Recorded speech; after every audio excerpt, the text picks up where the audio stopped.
everybody. Chief Alpinaker. Welcome to the Circle of Brilliance. We're going to continue our discussion on managing emotions. We've already talked a good deal about anger, and last time around we started talking about grief. And so I kind of wanted to pick up with grief and then move on to the rest that are on the list. So grief, let me give you a definition. First of all, generally when we think of grief, we think of the emotion we experience when we lose a loved one. But that feeling can be generalized to the loss of anything that you don't believe you'll have back again. So if you lose your biggest client, you can go through a grieving process. If you lose an object that you held near and dear, you can go through a grieving process. So people who have lost things in floods and fires and that sort of catastrophe can certainly end up feeling a lot of grief about things and all the emotions and memories that were attached to whatever those things may be. So I think it's important for us to understand that broader definition so that when we're working with our clients, particularly those of us that do work with business clients, understand that grief is very much an emotion that can happen inside of a company that has nothing to do with anybody dying. And so, yeah, I want to talk a little bit about that. So I'll start by throwing it to you guys as a bit of a question. Have you um, dealt with clients who have lost a big client, or has your engagement with a client ever been compromised or cast into some sort of doubt because they lost a big client, and or because of COVID, a lot of people cut back in a lot of great ways, which resulted in a loss of income that you may feel grief around that. So what's your guys' experience of grief outside of the loss of a loved one? Anyone? I've T. seen a Hi, Chris. Yeah, Chris Brown, go ahead. Oh, go ahead. there's a case in Ocala, Florida, which just brought back the memories of grief for many people there because of 2,000 people lost their job due to I think it was called one of the largest mortgage-backed scams in the U.S. Oh yeah. That's with Lee Farkas. Mhm. He was making fraudulent or fake cases of mortgage back, and I think it dismantled the Colonial Bank in Alabama. Yeah. So he just got out of prison, which is why he's bringing back all of this. But I remember the case because I was teaching at University of Florida, and University of Florida was called in to help the 2,000 people transition Mm-hmm. because many of them have worked for that corporation since it began. Mm-hmm. And on the day of the raid from the FBI, literally U-Haul trucks, like everyone was escorted out. No one could get out of the back. And it was like surrounded by FBI agents, and U-Haul trucks came and confiscated every computer in the business. And that's their memory of it. Right. And so what is their feeling of loss all around? What do they feel like they lost? Like they never find, a lot of them said, I'm older. And so Mhm. now I haven't done a resume in a long time. And so I'm going to have to find a job. A lot of them said, I'll never find an organization like this, because the guy, he was spending money, but he was spending money on them. And it was a very flashy kind of organization. Yep. So they didn't question the sources of that money, but they certainly Right. enjoyed the benefits of that money being around. Right. Mm-hmm. And so, okay, so they grieved over the loss of a job and the loss of whatever the lifestyle was that that job tended to offer them internally and externally. And by the way, I think that's probably one of the cases that goes back to, was it 2008? Is that when everything collapsed? Everyone on the phone? Exactly. Yeah. Yeah, because that's how he got caught, actually, is that he had filed for those TARP funds. Oh, yeah. Yep. And going through that process, some things didn't add up. And so the investigators initiated a case that they were able to prove over 2 years. And it was just an all of a sudden thing. Like it was on the day of is when everyone found out about it. Right. Now, there's a lot of other grief that's around that whole situation. But before we get into that, David, what were you going to share? Or was it Chris who had unmuted? Chris. Yeah, Chris and Yeah. then David. Yeah. Yeah, I was thinking about what's big in the news right now is this return to office and how it's not going well. And I think there's some aspects of grief because when the pandemic started and people went home to work, uh, that's been over a year now. So people have set their lives up and everything is going well. And now I forgot what the name they're calling it in the news, but people are quitting in large numbers just because of not wanting to go back to the office. So I don't know if it's grief over of losing control. Well, And yeah. Well, and again, they had created a whole new lifestyle, a whole new way of working and living, and it happened long enough that they became accustomed to it, and they don't want to lose that. They don't want to lose all the positive aspects of whatever that was. No, I'll tell you, T, my wife is a perfect example. She has an hour commute each way, Ugh, and it's all freeway 94 and 696, so it's all stop and go. yep. And they're going back to the office, and there's real grief about that. Absolutely. Absolutely. All right. So others, what other kinds of grief do you think people have been experiencing Well, in a business setting? I'll share maybe a slightly different perspective. What I've noticed with business owners, oftentimes, especially with small to medium-sized companies, is that they struggle because they built relationships with people within the organization. So unlike you have in a large corporate setting where people are in some cases treated numbers, when layoffs happen, here these are personal relationships. Yeah. And owners got to make these impactful, difficult decisions due to no, issue that they've caused, especially when it comes to COVID. But usually, in crisis context, it's something outside of their control, Yep. And they're feeling a lot of grief around that. Yeah. So the loss of control, the loss of over, like the relationships they'd already built. Yeah. Yeah. I mean, people spend more time with coworkers than they do with family members very Mhm. often. Yep. So, all right. So, okay. Point of all this is that there is a tremendous amount of grief that we can find in a workplace setting that has got nothing to do with the loss of a loved one. Now, last time around, we also talked about this adjustment to grief. So the grief process had these 5 steps. And if you do any research at all about the grieving process, you'll find people have echoed what Elizabeth Kubler-Ross said, and some have debated it, and some have offered some improvements upon it. But suffice to say that there is a known process that people tend to follow as they work their way through grief. And last time around, we talked about it. So anyone who missed that can certainly listen to the recording. But basically, there is the initial shock, if you will, and there's a period of denial because you just can't believe it all happened. So there's some denial. Then you get angry about the situation and whoever was involved in the situation and the circumstances surrounding the situation.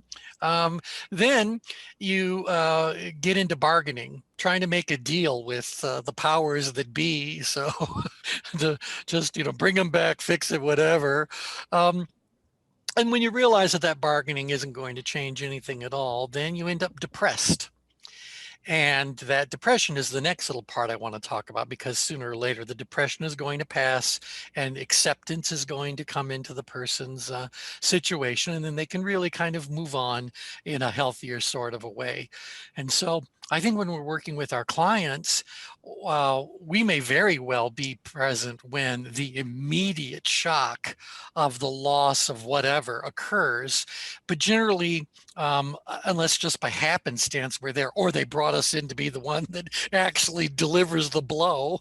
I mean, how many of you have ever been engaged to help off in a staff reduction sort of a project or something like that? So once in a while, we really are acutely aware of the grief that's being introduced to the organization. But very often we find out about it after the fact, and we hear a lot about the denial, and maybe we're hearing some of the anger or whatever. But sooner or later, they're going to reach this point of depression. So how many of you have had clients that you've worked with where a loss has occurred of one sort or another, and they've gone through the other stages, and now they're just really like giving up? feeling like what's the point, or believing that because they lost client A, they'll never be able to blah, blah, blah. So they're awfulizing what's going on. And remember, awfulize is made up of two words, awful and lies. So they really are creating a whole bunch of fictional narrative that just kind of supports their emotional state, but isn't rooted in reality. So this is the dynamic they're going through. So how often have you guys dealt with people that are depressed about whatever the loss happens to be? Yeah, I see that with a lot of entrepreneurs, and I, get called in to help them transition. Mhm. And you hear literally their verbiage is that business was my baby. Yep. And so they have a hard time disconnecting that, okay, it didn't work out, it failed, or whatever the case might be. And what do you want to do from here? Yeah. Yeah. So it Well, and seems like the grief, I don't know if this is the actual case, but it seemed like on this list, many of these are, as it is with any emotion, is connected to a narrative, like some story, but some of these seem more connected to a narrative yeah, than, grief, or like absolutely. a stronghold, if you will. Does Yeah, that make sense? grief absolutely has an active story. Yeah, yeah. So people don't grieve over nothing. Right, Given right. the opportunity, they'll definitely tell you what the something was that was going on. And by the way, the business didn't necessarily have to fail, as Boris can tell you. A lot of times, and David, I know you know this as well, is that sometimes, well, I forget where the article was published, but it said the very things that characteristics of an entrepreneur that make their business successful initially will sooner or later destroy that business. Mm-hmm. And at a certain point in time, the entrepreneur is no longer useful. In fact, they're destructive or counterproductive to have around. And that means someone has to come along and say, thanks for getting everything started. Now, here's a whole pile of money. Now go away. So they've still lost. That grieving process can still occur, but the business could go on to be a massive success, but not under their direct guidance anymore. Right. There's Yeah. a famous, I forget his name, he's that famous, but he spoke at MIT a lot to some of the venture capital seminars, and he's often quoted as saying, businesses don't fail, people do. Yep. Yep. I mean, look, even if an industry is going to change and that change in industry is going to greatly impact the players that are in that industry, it's not like that happens overnight. Mhm. So, if we think about how the internet has impacted businesses, I'll tell you this, I'm really glad I didn't start a travel agency many years ago. Because what happened to them when the internet came along? And I was talking with a client earlier today who's in the financial services, business banking and credit unions and things like that. And that whole industry is terrified because of something called fintech. Mhm. Fintech definitely basically means that the largest technology companies are better positioned to overtake the financial industry. And so, and what happens when Amazon becomes a bank? What happens when Apple Computer becomes a bank? There's nothing stopping them from becoming banks other than they got to do whatever hoop jumping they have to do to set that legal entity up. But can you imagine how many banks and credit unions would overnight lose their customers because of whatever Amazon and Apple and whoever, Microsoft, whoever happens to join in on that new wave? Yeah. They're doing it now in healthcare. Well, there you are. Yeah, absolutely. Things Well, things are. Yeah, go ahead, David. I was just going to say that I Or can tell Boris, yeah. from personal experience that it cost me several millions of dollars because I was involved in a business at one point that I had started from scratch in the check cashing business. Mhm. And I had a series of check cashing stores, and I treated it like it was my baby. And unfortunately, because of that, I turned down multiple opportunities to cash out, Oh, thinking that, oh, I just keep growing it and growing it and it'll be fine. It's a cash cow. And what ended up happening is the industry changed. And over time, my cash cow turned into a loser and I couldn't get rid of it for the life of me. at that Yeah. point because it wasn't worth enough. And we basically shut down store by store by store until there was nothing left Yeah. Wow. because the industry changed completely. Yeah. And again, this is about reading the signals and on and on. And so tell us about the grief process you went through as the realization hit you, that without steering in a particular direction, the grief that came along with the realization that you passed up on the deal. Well, for me, it was a double whammy because I had a grieving process actually before shutting everything down because I was grieving the fact that I might lose this business. It was kind of like a perceived grieving process. Mhm. So that's why I kept holding on to it. And I had management in place that I had basically taken people who were tellers and turned them into store managers who depended on this job. And I just felt like, I was going to be giving up so much by cashing out that I just kept postponing because of that decision. And then the real grief happened when I came to the realization the industry had changed. And I missed the opportunity. And now I had to start to slim down and try to salvage. And the Yeah. more that, the worse it got. Ultimately, I shut down the whole thing. Yeah. Yep. And so now that grief, I get what the point that I'd like to make is that grief is in no way other than the context different than the grief you feel over the loss of a loved one. I mean, you may not have burst into tears while all this stuff was unfolding, but that need to go through these processes, the denial. I mean, obviously, if people were handing you great deals and you didn't take them, you may very well have been in a little bit of denial about what was going on even before it actually started coming up. So, Yeah, for sure.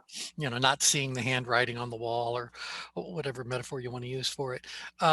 So, you were going through those very same phases. And I think, again, we want to talk a little bit about where do we get brought in our role as consultants or whatever role you're serving. So do you get brought in at the shock part, which by the way, isn't something talked about specifically in any of these processes on adjusting to death and dying. So assume there is an immediate shock awareness.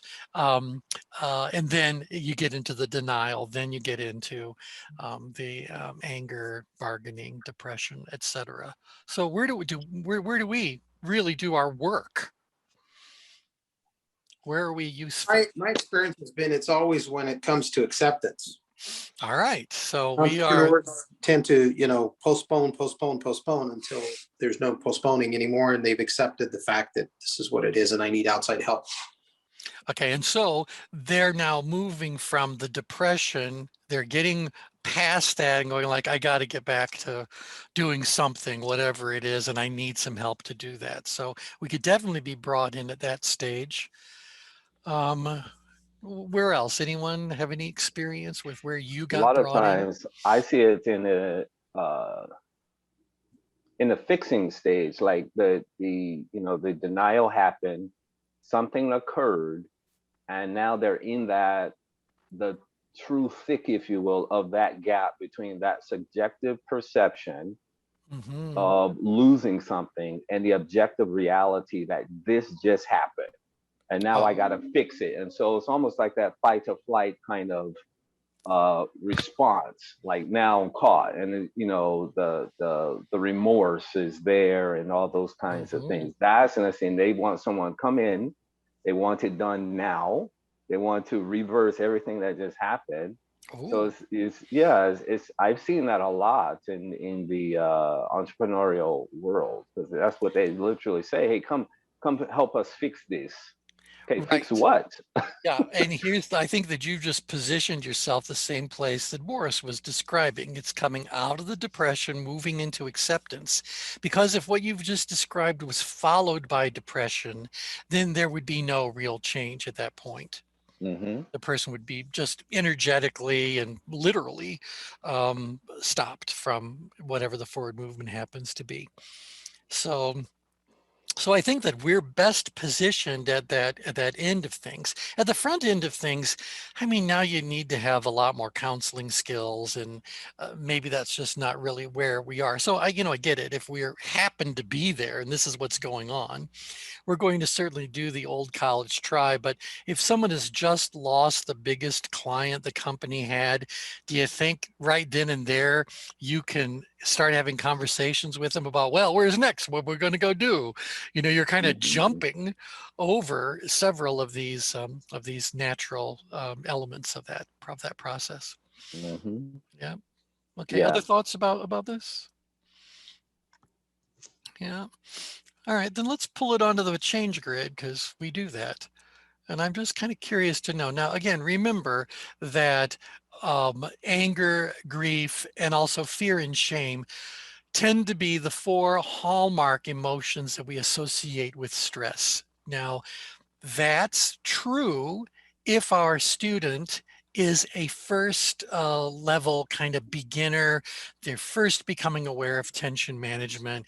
We don't want to overwhelm them with detail. We don't want to talk to them about all the subtleties and nuances and deeper levels of understanding. And so when I say that the locations of anger, grief, fear, and shame tend to be connected with stress, I'm talking about their initial presentation, if you will.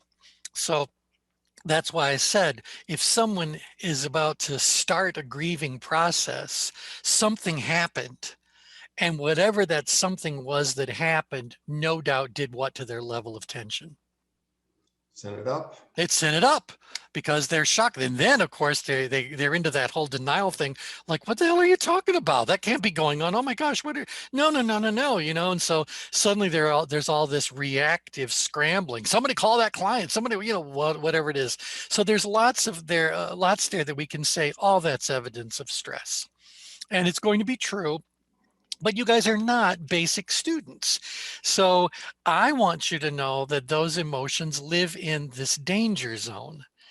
And this danger zone is neighbors with every other danger zone. They're all physically right next to each other. Those 4 red powerless points are in fact the exact same point, just coming at it from a different direction.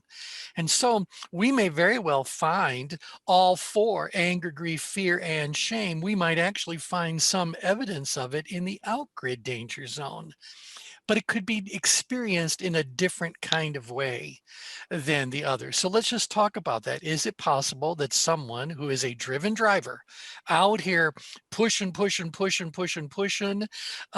might experience grief? So something happens, they lose a client, they lose the deal, they lose their funding, they lose whatever it is that their driven driver energy needed.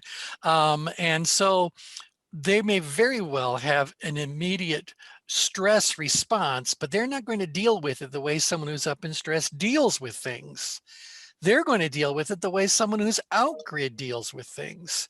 So how does someone outgrid deal with the kinds of grief situations that business issues might bring up? They're going to take a systems thinking approach. They're going to try to figure out another way. I would say you are correct. Sooner or later, they will get there. But early on, what do you think they want to do? I think it's what I call the bull in the china shop syndrome. Mm-hmm. They just start freaking out over everything and they lose control. And they start barreling over everybody and on and on. And so now remember that we talk about those 4 different responses someone has to an immediate threat in their environment. So everyone always talks about fight and flight as being the 2 survival options. We know there are 4. And so fight, flight, freeze, and fade. And so upgrid, we know they want to run away. They want to get away however they can. So this is flight. Well, what's outgrid all about? Fight. And so they lost a big client. What are they going to do? Cry? Or they're going to fight. They're going to fight. They're, yeah, at the same time, they're going to want to know how this happened, what was going on, blah, blah, blah. And so I can see how they could be fighting internally because they are looking for, because it's going to get to anger really quickly, right? Because we know that right after that denial happens, it's going to be anger is next. We already talked about how highly skilled outgrade danger zone people are when it comes to expressing anger. So it's going to be directed towards people. This is your fault. So the blame game all begins, etc. I can even hear that outgrid danger zone person reaching out to the client that they lost. And instead of being diplomatic and understanding and trying to save the deal, why do I think at a certain point this conversation might degrade to a bunch of name calling and you're going to regret it and blah, blah, blah, that would not be out of character for the outgrid danger zone person. Yeah. Mhm.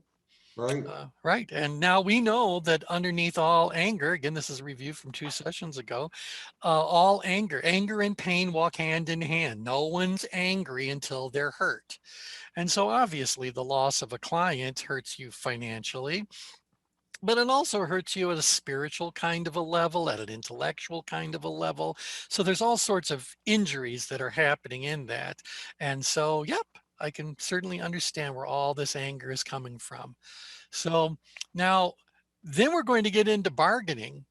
So how do you think the person who is in the outgrid danger zone, forget where on the change grid bargaining would actually be more effective, like bargaining in terms of negotiation skills and that kind of thing.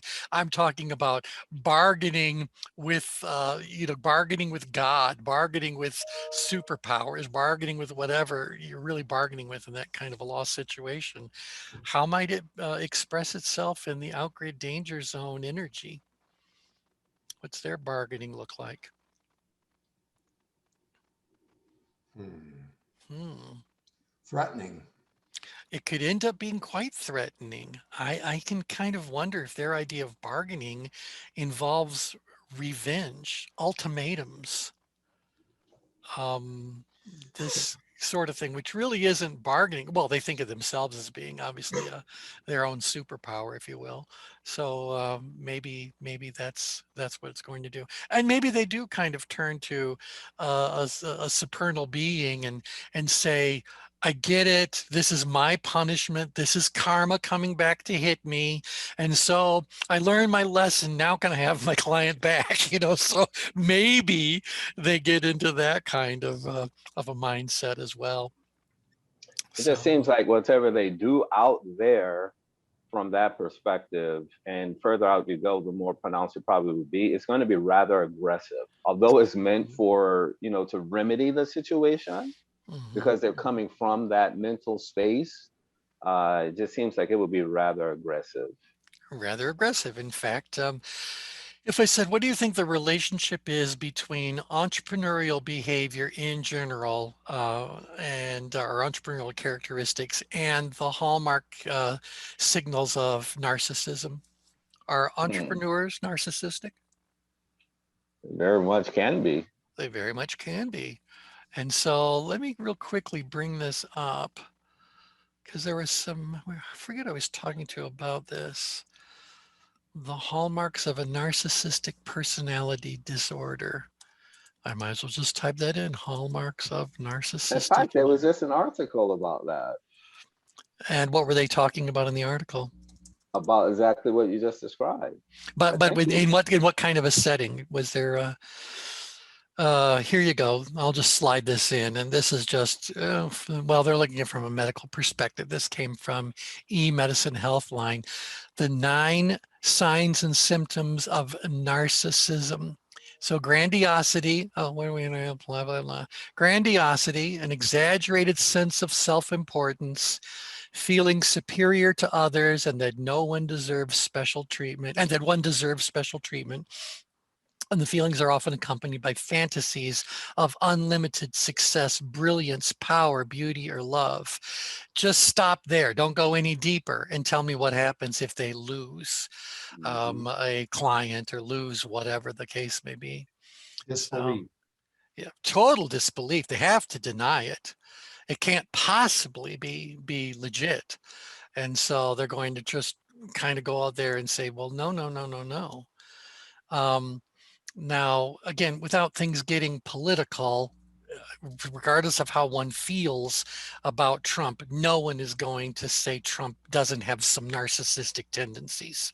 And so it's not at all surprising that losing an election may very well have triggered some of this outgrid sorts of adjustment to the loss, the grieving, the whatever the case may be. So now you go to the next one.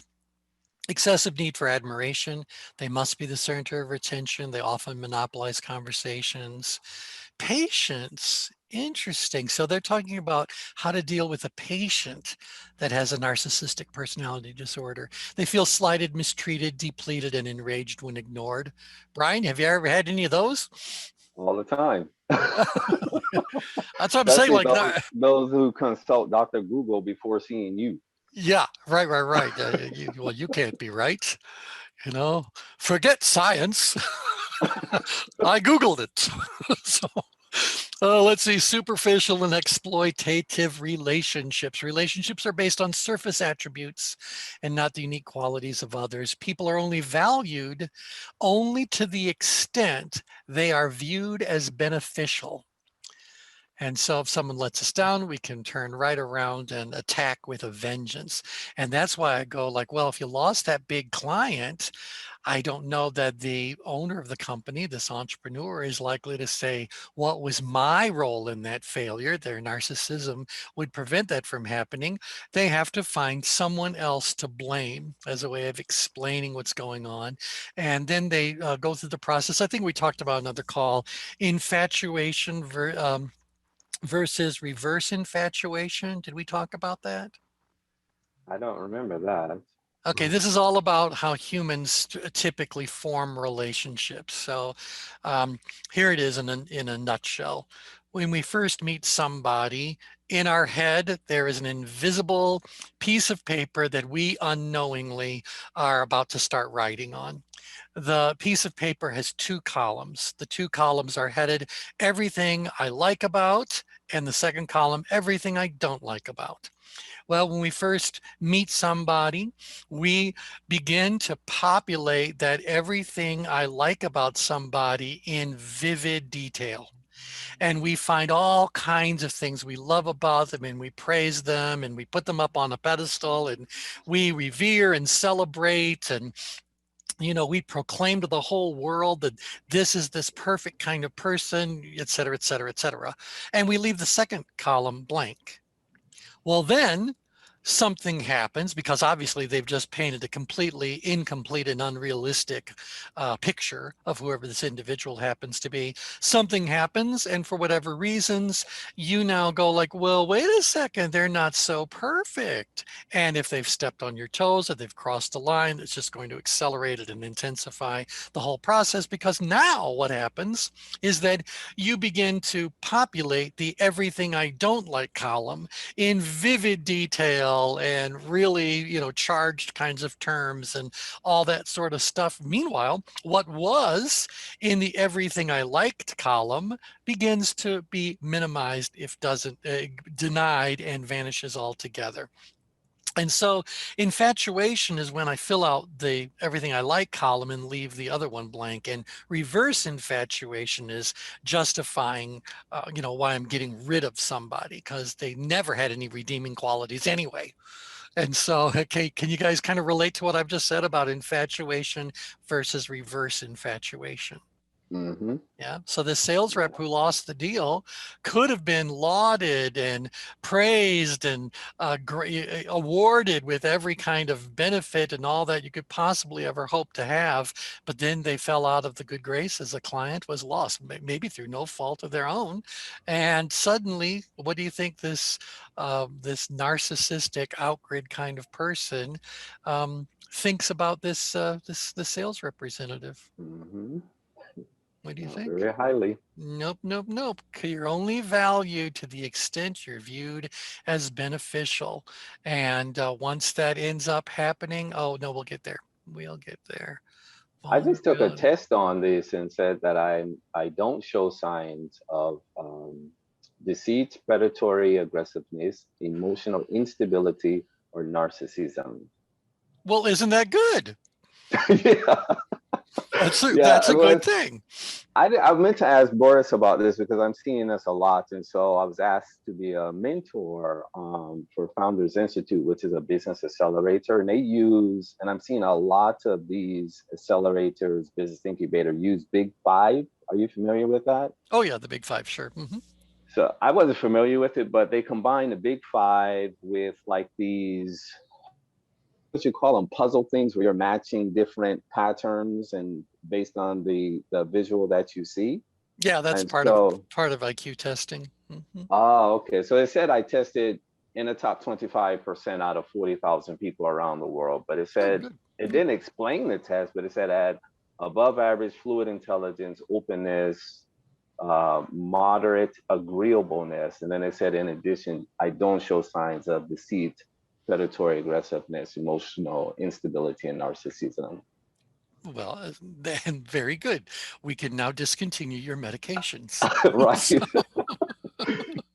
No, that's really good, but it does. I like the idea that it says that while you, what did it say, you are mildly agreeable? What was that? Moderate agreeableness. Right, which means that you have a tendency to favor being agreeable, but if an issue arises and you need to confront it or deal with it, you don't hesitate to be whatever that situation requires, which others may frame as being disagreeable.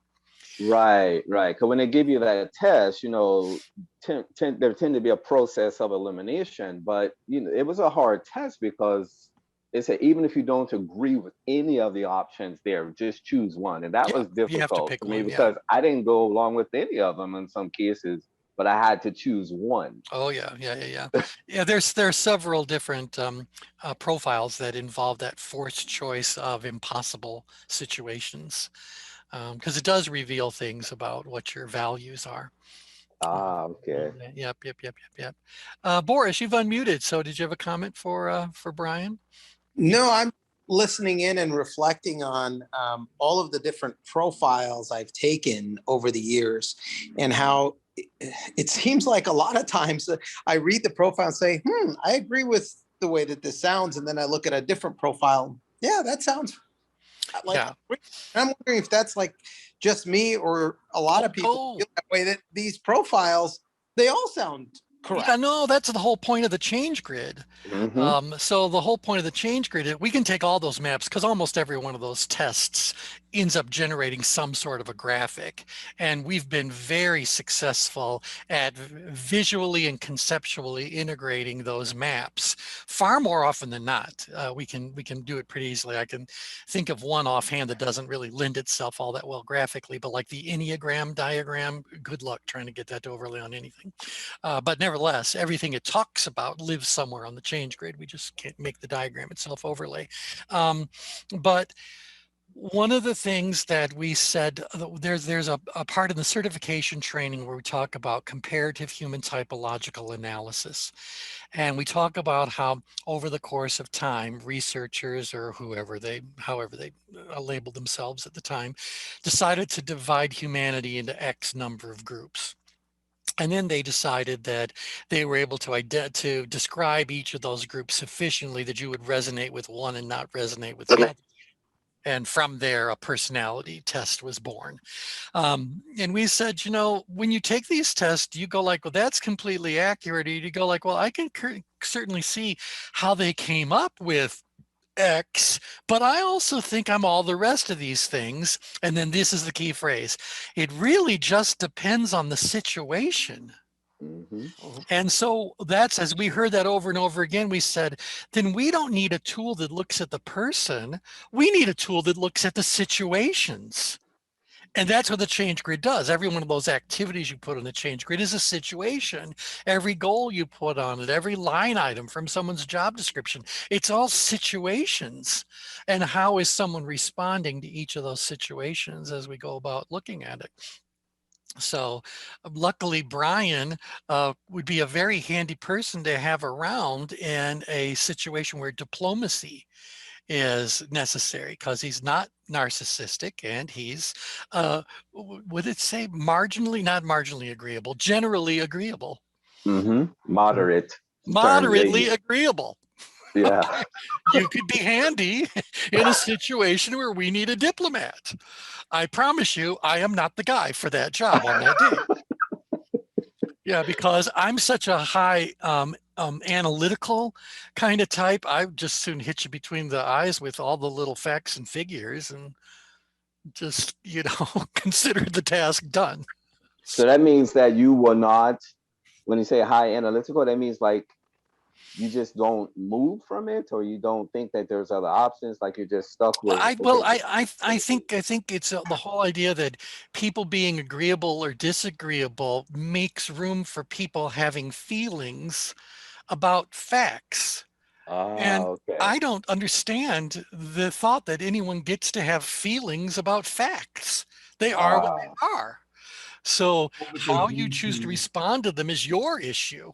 They do all the time. That's why sometimes the path can go so awry, is that you start out with, where are we? How did we get here? What are the facts? And it upsets somebody. Yeah, because they don't like the fact. And so they try to deny the fact even exists. They start attacking each other. It's kind of like, look, you can't have an opinion about fact because it doesn't change anything. You're welcome to deny it all you want, but that doesn't change the fact that facts are facts. Right. Where's common ground in that? Well, common ground is about starting with trying to build a foundation of the facts that everyone agrees with. Right. And then once you've got this foundation, you can start saying there are certain facts that people debate. Okay. And even when you come forward and say, look, the evidence shows, so because you go like, what makes it a fact? What makes it a fact is two things: that people have been able to describe it in some kind of concrete physical terms, and so research comes into play, etc.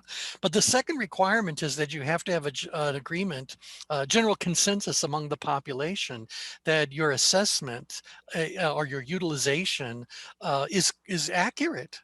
And so that's why, like right now with COVID, we got a whole bunch of people who are saying like, yeah, but the research hasn't been done, and you want to go, well, apparently having hundreds of millions of doses administered doesn't qualify as research. Okay, that's fine. And so I'm just saying that there ends up being a set of facts that are debatable, because someone has another set of facts that are, want to say, just as substantiated, at least in their minds, and therefore they're glomming onto that. So what happens when you end up in a situation where two different sets of facts are in opposition with one another?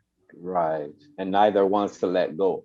Well, neither wants to let go, and neither wants to include the other, because in common ground you say, like, now, rather than you holding your truth as sacred and immutable and you holding your truth as sacred and immutable, let's decide that these two truths have a certain degree of overlap. So let's look at the overlaps in those two initially disparate kind of perspectives. So yeah, I was just going to say, so for example, when it comes to COVID, no one is going to deny that people have been hospitalized. Now, they might get into all kinds of discussions about this, that, and the other thing, but by this stage, you have to do that. And by the way, if they can't address the fact, they're going to now question the legitimacy of the other person's facts. So yeah, go ahead, Boris. No, I'm just wondering your opinion on this, because we're making a presumption that people are rational in this conversation. Oh, yeah. And oftentimes I come across people where they have a set of facts that they're trying to work with, and then they realize that they run out of arguments for their facts.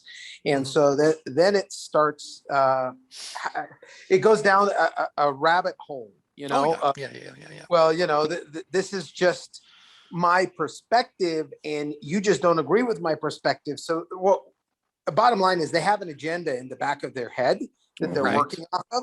And Right, right, right. they're not rational. They don't want to listen to any facts. Absolutely not. You're absolutely correct. And this is all explained on the change grid. So, I'll give you a personal example. We have some friends who talk about anti-vaxxers. They're the supreme leaders of the anti-vaxxer movement. If you listen to them kind of talk, they're so entrenched in the belief system that they have. And so, if I now, so when you talk about reasoning or being rational, someone who's upgraded has emotionally ruled reasoning abilities. And Mm, so it is their emotion that is driving the decisions that they're making and the positions that they are taking. While that may be true, it is very often also true that they are presenting whatever that issue mhm, is in what they believe are factual terms. mhm, If we go to linguistics, there is a category, there's a whole field of what are called linguistic violations. So these are things we do in our use of language that ends up deleting, distorting, or generalizing information to the point where whatever's being said could be completely inaccurate. And so one of those is called quoting. Quoting is when you take a fact that you don't even know where it came from and you begin to attribute it to sources that you believe others would view as being powerful or whatever. So in the world of marketing, if I say leading industry experts say X is true, the average consumer doesn't question who these leading industry experts are or if they even exist. We just accept whatever follows that as being true.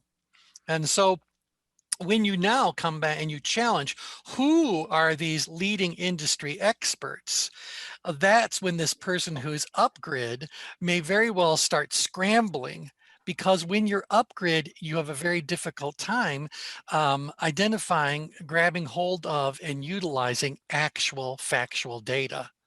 So yeah, if this person is in an argument with someone who is in power, the person who's in power has logically ruled reasoning abilities. They have facts and figures and access to the evidence to support it. You let these two people get into a conflict, and like when I'm arguing with my anti-vaxxer friends who I've known for years and years and years and love them completely, but this issue I just kind of think it's like, come on. Their big justification or their big advice to me is they can't find the answers is, well, you're just going to have to do your homework. And it's kind of like, honey, I've done my homework. The real question right now is, have you done any actual real research on your own, or are you just grabbing hold of what other people say or what you happen to believe in, packaging it as the truth to govern, whatever the case may be? that's So good because you get the people up there, who are emotionally ruled. yeah.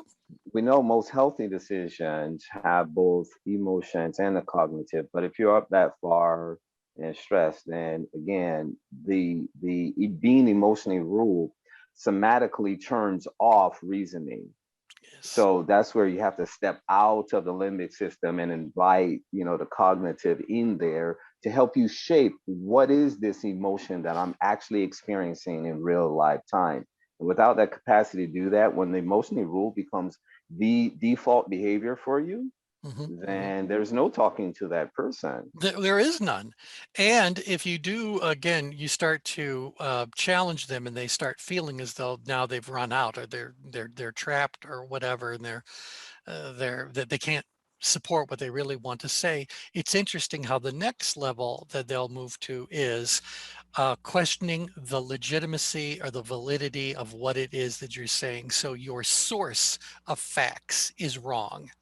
So the facts that you are putting forward, Mr. Logic, who said that really was? So they're asking the right questions, but you go like, well, I can tell you exactly who said it. I can even cite the exact piece of research. I can tell you no uncertain details.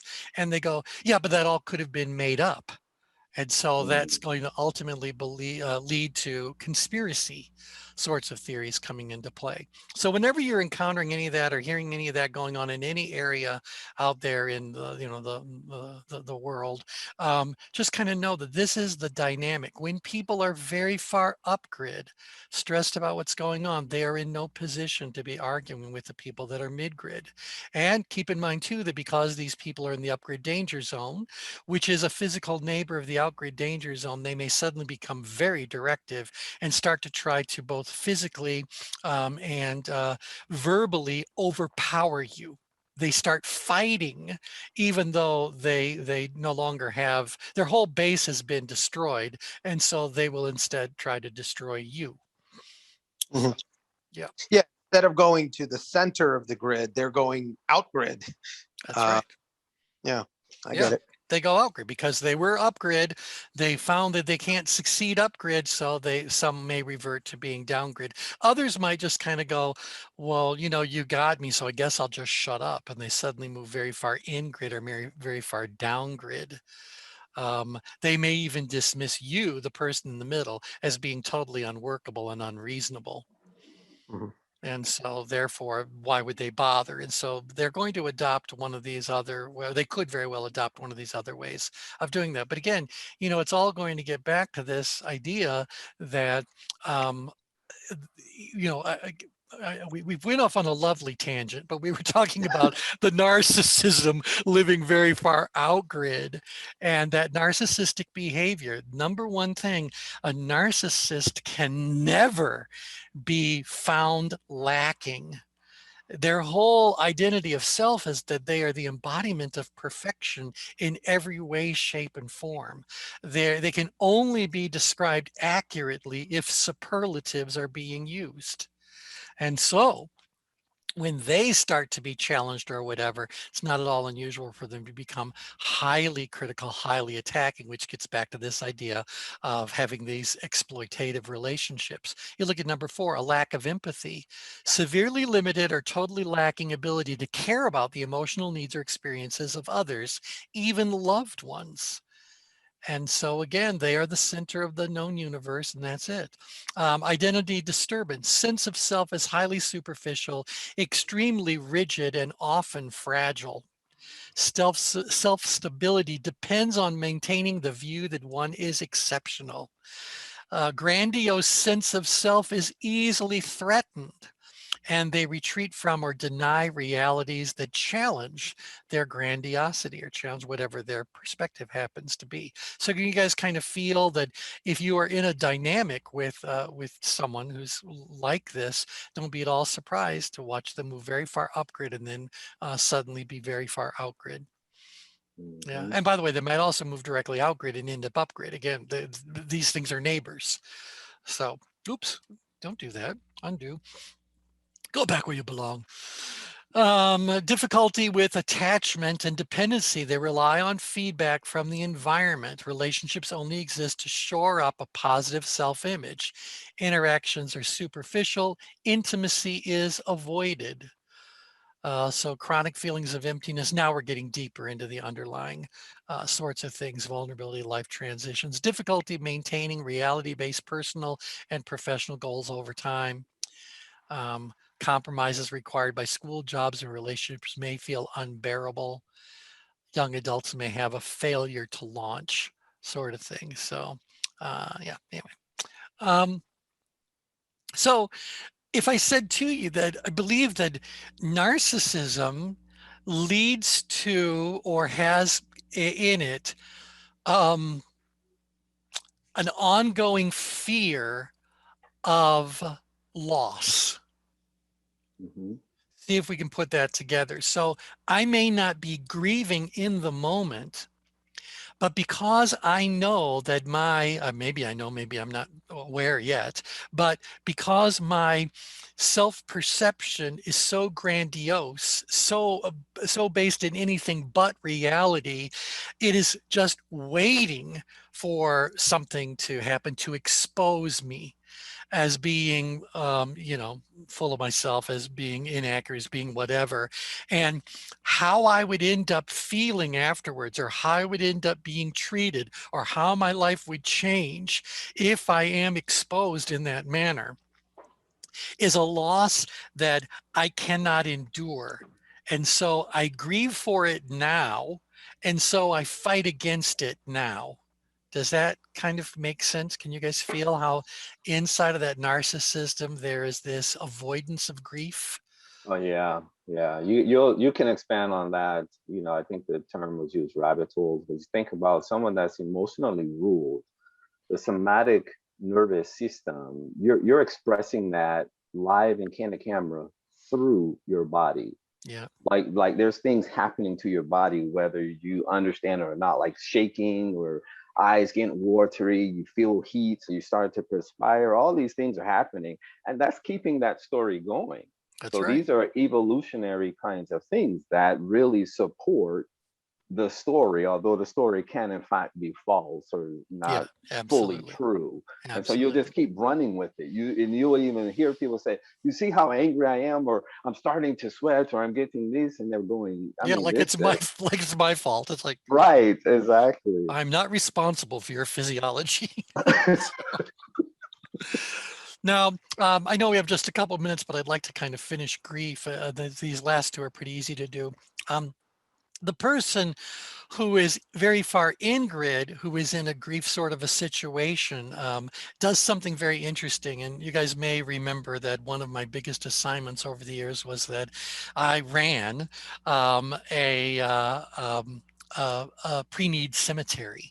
And so this is where people would buy their property long before they needed it.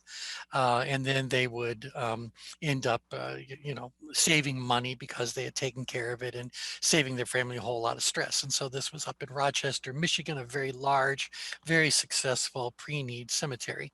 Now, one of the things that we did as part of our marketing was that we offered people a couple of things. One, we would prepare a last will and testament for them, and a power of attorney for them. So they'd get some free legal documents, and we had a team of attorneys on staff who would actually create those documents. But we would give them this little booklet that was all about, from the moment someone dies, you may not be aware of this, and it's absolutely true. So from the moment someone in your family dies, there are now 120 decisions that need to be made before they are actually buried. So 120 decisions have to be made. Of those 120 decisions, over 100 of them can actually be predetermined, prepaid for. And so the scenario, and why I wanted to bring this up, was because what very much happens is that when someone dies, suddenly friends and relatives are coming in. And so let's say you're the person who has suffered this loss and you're angered about the whole thing. You become so consumed with taking care of everybody else who's involved and helping them deal with their grief that a few days later, everything is over and done with, they're all gone, and you are left and you haven't begun your grieving process because Mhm. you've been preoccupied. And so these people tend to postpone grief because of caring for others, so their grief is actually ends up being delayed. Nevertheless, when it finally happens, they're going to have an upgrade. They might even have some outgrid sorts of responses, but it's very much delayed. And the downgrid kind of person, for whatever reason, is very much matter of fact about things, numb to things. And people might even say to them, well, they're just denying, they're just whatever. And I can tell you that that tends to be where I am, where I've been when it came to grief about family members. Both of my parents have passed. I'm estranged from my family, but I don't believe I have any living brothers or sisters any longer. If you ask me how I felt about any of those losses when they actually occurred, I would tell you I felt nothing. And to this day, I feel nothing. I'm just downgrid about the whole thing. But I can tell you that when my cat died, I was a mess. And so it's not like I don't have a grief response available to me. It's that forever, for whatever reasons, those specific losses I just kind of dealt with as, oh, well, this is just a matter of fact sort of a thing. In fact, when my mother passed away, I was standing in front of an audience and received a message that she had passed away. And I made this announcement to the group, and they all were like, well, then, we need to end early and you need to go and blah, blah, blah. It's kind of like, no, we're just going to finish the day. And so, because nothing that I'm going to do is going to change anything. And so off we go. And so that's kind of like a downgrade sort of a thing. It's almost like, for whatever reasons, what other people feel like you should be feeling or your reaction should be is simply not the reaction that you are having. Mhm. And so you're downgrade about the whole thing. Does that mean you're not experiencing any grief? Maybe. And maybe it's just that you approach that sort of thing far more practically, far less emotionally. Like, you lost a client. Okay, well, then we lost a client. So, Mhm. all right, moving on. That's going to happen. And so there you go with that.